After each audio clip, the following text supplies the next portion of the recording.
Well, thank you so much, Senator Rosen, for taking the time to meet with me today. We'll just kind of get started. One of the things I wanted to start with was some news that just came out of your office and regarding some new legislation aimed at bolstering vocational programs. Hopefully the logic there is that will create lower housing prices. So how will this bill achieve that, and how can Congress help make housing more affordable beyond the Constructs Act? Well, that's a great question. I'm glad you asked that because we love this bill. People have been talking to us about it. So what that bill does is really invest in our labor workforce, building out our apprenticeships, advanced manufacturing, all of those things. Because, for the past few years, we've made historic investments in our infrastructure, building our roads, our bridges, installing broadband. And in Nevada, we have wind, water, solar, geothermal, critical minerals, more solar jobs per capita. We need labor to do all of that. We need electricians, we need carpenters, sheet metal, you name it. And so we have to build out our apprenticeships. And this is one of the things that the Constructs Act does, because we can invest and put all this money into building things, but those things don't build themselves. What builds it? People. So that's what's exciting about this bill. A few of the other things that we can do, because of course affordable housing is on top of everybody's mind, is, well, number one, fight corporate greed. Here in Nevada, I can't speak about other states, but we have those big corporate investors that are coming here, particularly in Las Vegas. They are buying up all the homes, many as they can, and then they jack up the prices on everyone. That's price gouging. I actually have a bill out there to hold them accountable, and if they're found to be doing that, then they pay fines, and that fines goes back kind of into the buckets for putting more funding into affordable housing, which I did here in Nevada by bringing $500 million into the Home Means Nevada program for affordable housing. It's going to help thousands and thousands of Nevadans. Another thing we can do, and which we have done, is called on the Fed to lower interest rates. They've done that. That's lower costs for the people building the homes. And, of course, when you go to get a mortgage, you can have a lower rate. So this is a win-win. So we can lower the costs. And then on top of that, I have a bill to give first-time home buyers a tax credit to get them into their first home. So interest rates, building more, having more labor, more workforce, taking on the big corporations who are jacking up the prices. It's an all-of-the-above approach. I've been working on it. I'm glad you bring some of those things up because in talking about housing here in Southern Nevada and of course just across the state, that's one of the biggest issues facing people.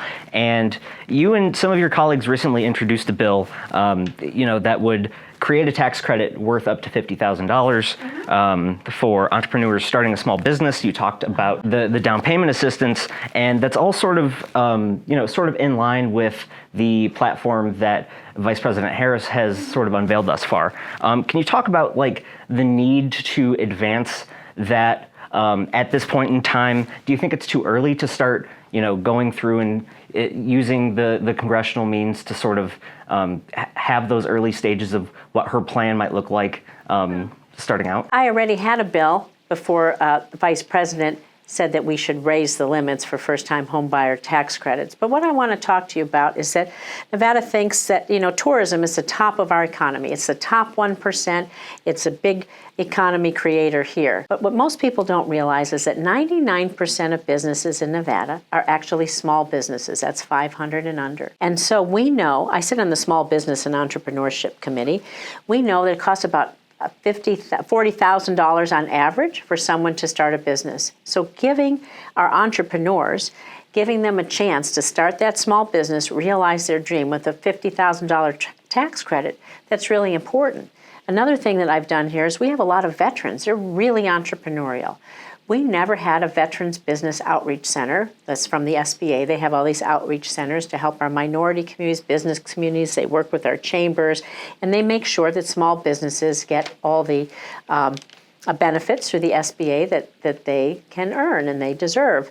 And so I brought the first ever Veterans Business Outreach Center to Nevada. So that's going to help veterans, their offices in the South and in the North for that. So it's very important that we do that. We've been trying to find ways in the Small Business Committee to continue to incentivize people to open their small business and give them that capacity to grow, hire others, and live out their dream. I want to go back to housing for a second. Sure. Of course, renters have seen a huge increase in the number that they're paying monthly, particularly since the COVID pandemic. What can Congress do, and what specifically are you working on right now, will help renters specifically, since that makes up such a huge block of the people living in Las Vegas? Well, again, there's a few things here in Nevada. We talked about the interest rates because people want to build. People are going to build apartment complexes. Well, the cheaper it is for them to build, when they get the lower interest rates, they pass that on to the consumer. Again, so interest rates help us there. Investing in that Home Means Nevada program, like I said, we put $500 million into that. Some of the other things that we can do, particularly here in Nevada, is that we have over 80% of our land is public land. So we have to introduce actually federal legislation in order to release land for smart development. I've introduced one in Washoe County. I'm working with Senator Cortez Masto for one here in Clark County. But I'll tell you, in Washoe County, we're releasing a bill releasing thousands of acres for smart development with an emphasis on affordable housing. This is kind of unique to Nevada. So this way, when our county planners or city council and all of those up in Washoe County, in fact, this bill is endorsed by the Reno-Sparks Chamber of Commerce, they can do smart planning, emphasis on affordable housing. So when we lower interest rates, for us, we release public land, emphasis on affordable housing. We create the first-time home buyer credit. We have more labor to build the homes.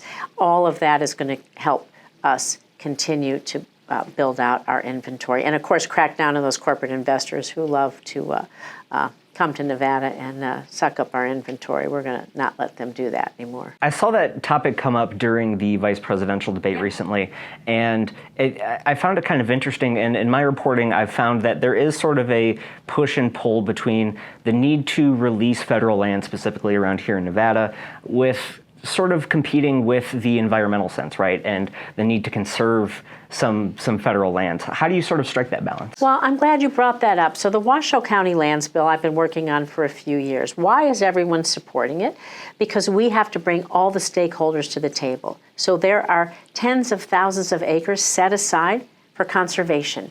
We work with our tribal communities. There's sacred lands and sacred spaces that they need to get to. We work with our business community, our charities, our nonprofits, our local electeds, our city council, our planners. And for us in Nevada, we even have to sometimes work with our Department of Defense. Up northern Nevada, we have Fallon Naval Air Station. We had an expansion in the last few years. We have to work on that. Nevada is critical to the nation's safety and security. That's why there's so much land owned by the federal government here. And so we brought all the stakeholders together. So we are conserving and protecting everything we need to and allowing for smart development, because we are continuing to grow and we have to do that in a responsible way. And you need places for schools and parks and churches and hospitals. In fact, we have a new VA hospital coming in Northern Nevada. I helped, we passed the PACT Act, expanding health care for our veterans. And we have a really great hospital, VA hospital in Reno, but it's getting old. I asked the president to put new VA hospital in his budget. He did. It's funded, and they're looking for the 50-acre site now. That's going to be a game changer in Northern Nevada. But all those healthcare workers, they need to have some place to live. So we have to be smart about it.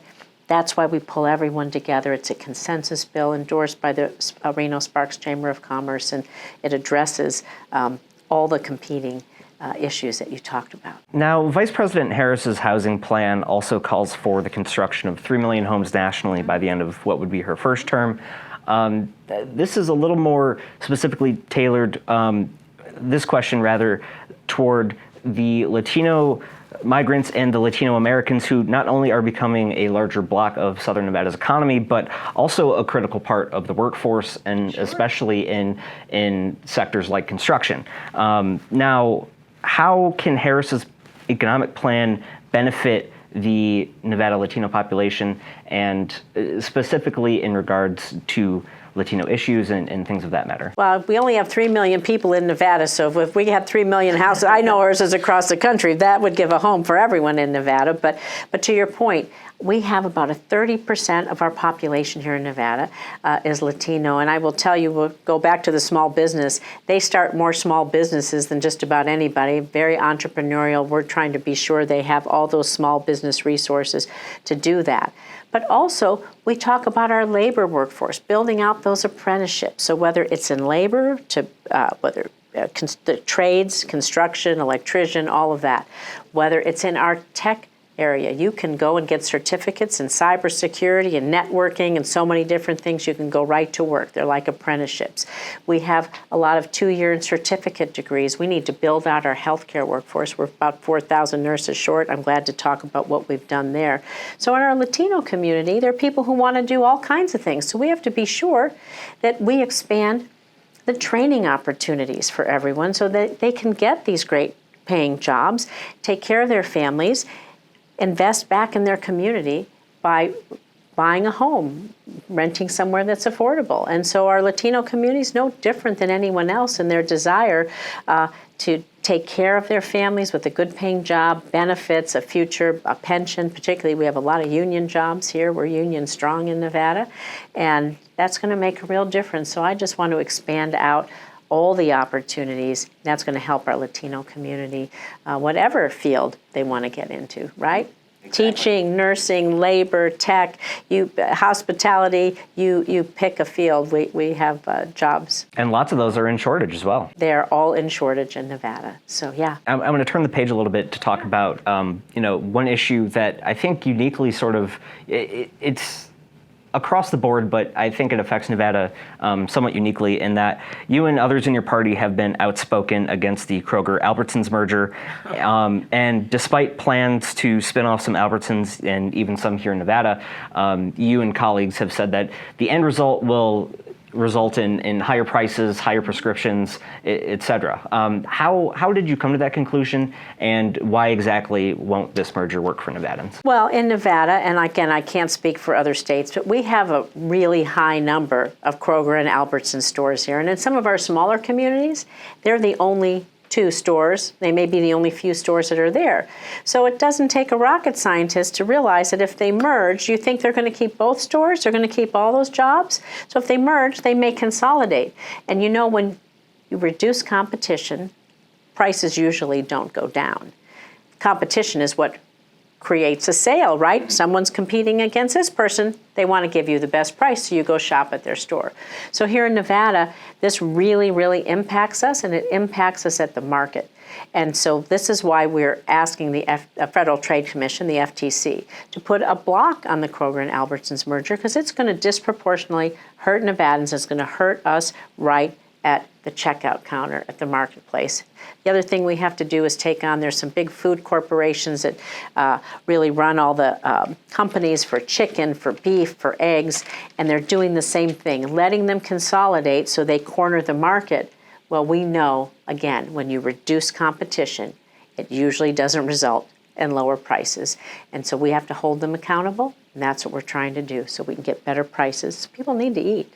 Have to feed themselves. And they're making record profits quarter after quarter. We've got to stop that. I'm glad you talked about that because, of course, one of the other big elements of Harris's economic plan involves cracking down on price gouging. Mm-hmm. And polling shows that there is a support for going after price gouging and price fixing, yet not so much when people are asked about price controls, specifically for things like groceries. So what do you sort of believe the government's involvement in price gouging and cracking down on that is? And how do you sort of educate the public on the difference between what cracking down on price gouging might look like and how that is different from price controls? Yeah, price controls and price gouging are 2 different things. We're not going to tell somebody what to set the price at, but we have to be sure that people don't make record profits on the backs of everyone else while ripping us off. So I know most people go shopping. I happen to like a salty snack. I love chips. You get the same size bag of chips. What used to be, 12 ounces is now 8 ounces, but it's still the same bag. It's great because it's less calories if you like to snack on chips, but you're not getting the amount that you pay for. And I think they call it shrinkflation. You can call it price gouging. So what you want to do is you have these big companies. We have capitalism. There's no reason people can't make a living, make a profit. But when they continue to deceive or consolidate to raise prices in a way that hurts everyone else while they're making record profits, and they're looking for these corporate loopholes in taxes, not paying their fair share. That's why we have to hold them accountable and be transparent so that they are good community partners with all of us, because they should have a stake in, especially the food, and good, healthy communities, people being able to eat, gas, people being able to go to work and drive. They should have a stake in that. And so we're not telling them what to charge. We just want to make sure that they don't rip us off. And I'll make one more example of this. And of course, we had Hurricane Helene, and we've had wildfires here, the Davis fire up north, and we know it's very devastating, and our hearts are with everyone. But imagine, if you will, that there's a natural disaster, and somebody buys a warehouse full of water. Well, that bottle of water you might be drinking, maybe it's normally, we'll say it's $1 for the sake of argument. Now, they could sell it to you $2 after the hurricane, but if they sell it to you for $100, that's price gouging. That's taking advantage. And so we want to be sure in that same way, we don't want people taking advantage of us. And that's how that works. I'm going to move the page to immigration a little bit. Vice President Harris has been very critical of former President Donald Trump for more or less tanking the bipartisan border deal. Not more or less. He tanked it. Point being is that it seemed to have the legs to pass before he put his thumb on the scale. He did. So I guess my question is that, she's said that this is a day one priority, that if elected, she will go. If Trump manages to get elected, he's made a bunch of his own promises about immigration. But in terms of that bill as sort of a starting point, do you think that after the election has come and gone, that people will be able to, or both sides will be able to work on this issue again? I'm glad you asked that, because the Border Protection Act was negotiated by Republican and Independent and Democrat. This was a really good nuts and bolts bill. What do I mean by that? It actually was even endorsed by the Border Patrol Union.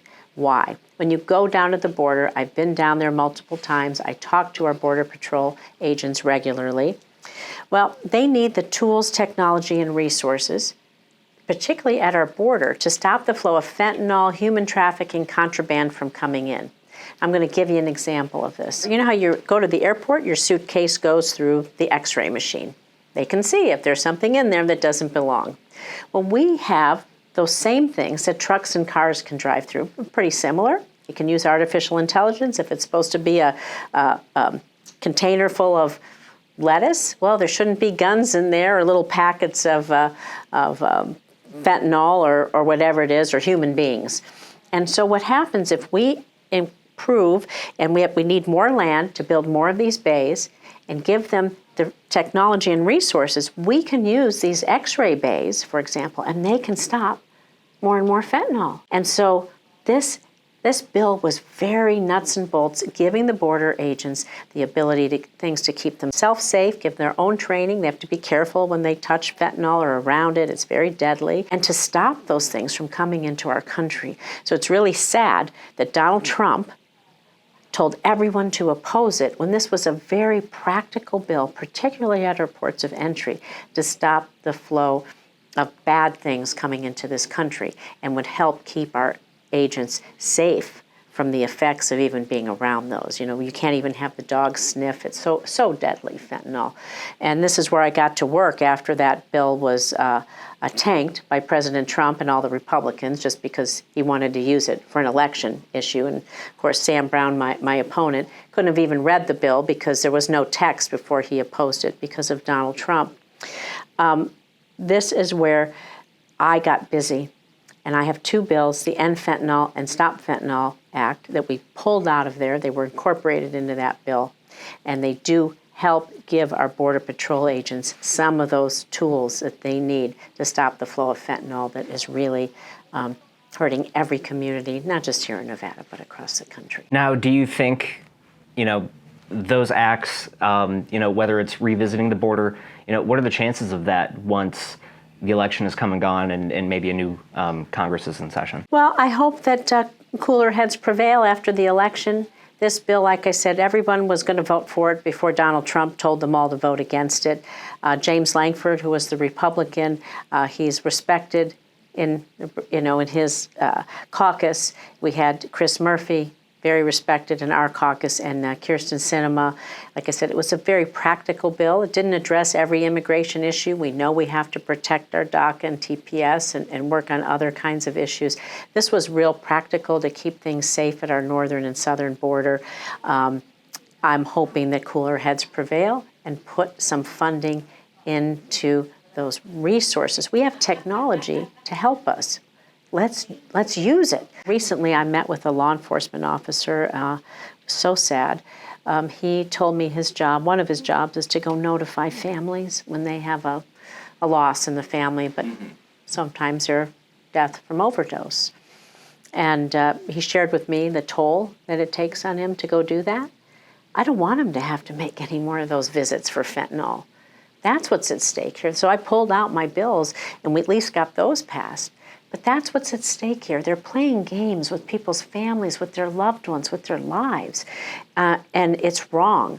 And I'm hopeful that cooler heads prevail and at least help us give our border agents those tools to, like I said, keep themselves safe and stop the drugs, stop the human trafficking, stop the other illegal things that are coming in. Those X-ray bays are just one way they can do it. There's other things in the bill, but it's one I highlight. I want to go back a second. You talked about a little bit about the need to address home care, nursing shortages, Yes. things of that nature. A few weeks back, I had the fortune of being able to see a visit with a constituent that you had up close with Barb Hartzell, and just sort of exploring the life that she lives as a home caregiver for her daughter Bunny, and her father.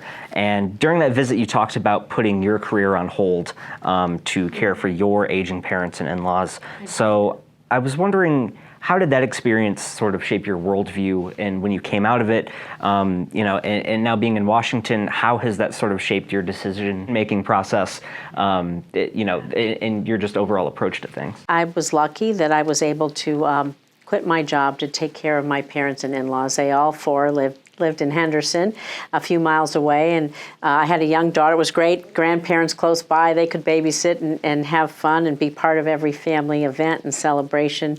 But then they all began to get old and ill at the same time. And so I quit my job to be a caregiver for the four of them. And now they've all been gone quite a while. But what I learned on that journey was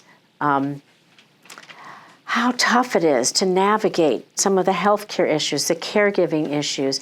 We started the Comprehensive Care Caucus. I started that when actually in the House I called it the Palliative Care Caucus. Now I call it the Comprehensive Care Caucus with Senators Barrasso and Baldwin, in order to be sure that when it comes to care, whether you're aging, whether you're chronically ill, have terminal illness, a lot of different things, you need care throughout all of that, and try to find this legislation and this space to support caregivers, to support the people who take care of us, and that whole ecosystem of it. Like I said, there's three kind of spaces there. There's the aging space.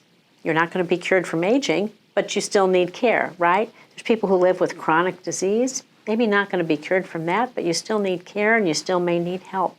And of course, my mom had terminal cancer at the end of her life. She lived for a year after her diagnosis. You weren't going to maybe cure her, but she still needed care, caregiving, and support.